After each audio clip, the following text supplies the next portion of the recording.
Nilienda Kisii last Friday. Najua the way we are raised, nilienda kuripoti kwamba nimerudi, nienda kuripoti nyumbani. Au unajua nchi yetu sijui ifanyika namna gani hivi majuzi, watu wengine wamegeuza porocho sasa ikawa kama ndio Biblia, ni kudanganya kila siku na kusema mambo ambayo si ya ukweli. Na nilipoenda pale, I was told by those leaders who are here, and I have come with some of them here, and I won't waste time asking all those who came with me to come in front, that I go out and talk to other people. And Senator Onyonka and all of you who are here, you can see I have begun implementing what I was told to do.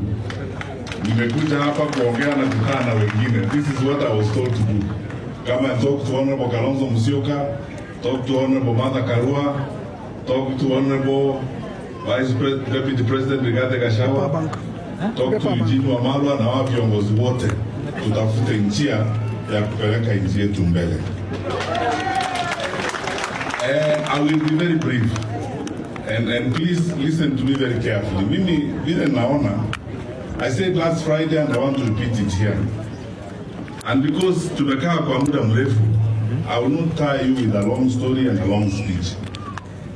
In my honest opinion, kwanza, all of us, there are more experienced people here in this tent than me, people who have been in public life much longer than me.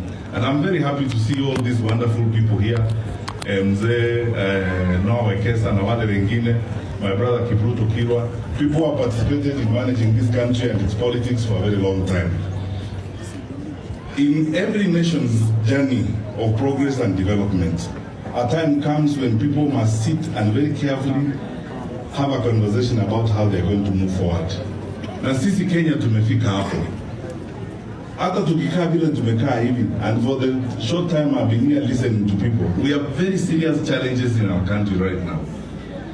The anguish and pain of our people, however you try to segment them, ukizungumza na watu, hata kama ni wazazi wa shule, some of our children are not going to school, some of our institutions are closed like Moi University. You can see the challenges we are dealing with. There are people crying about the health services. We have very serious challenges in our country. This is a time for us to come together the way we have decided to come together and find a solution to the way we are going to move forward as a country. Na hii sio wakati wa mambo mingi, kuzungumza mambo mingi, kusumbuana. Naonanga watu wengine mambo matusi, story nyingine, kuambiwa sisi hatuna sababu. I mean, we are not wasting time. Tunakaa hapa, you think these people don't have what to do? Mtu anatuambia hatuna sababu. I mean, we are not wasting time.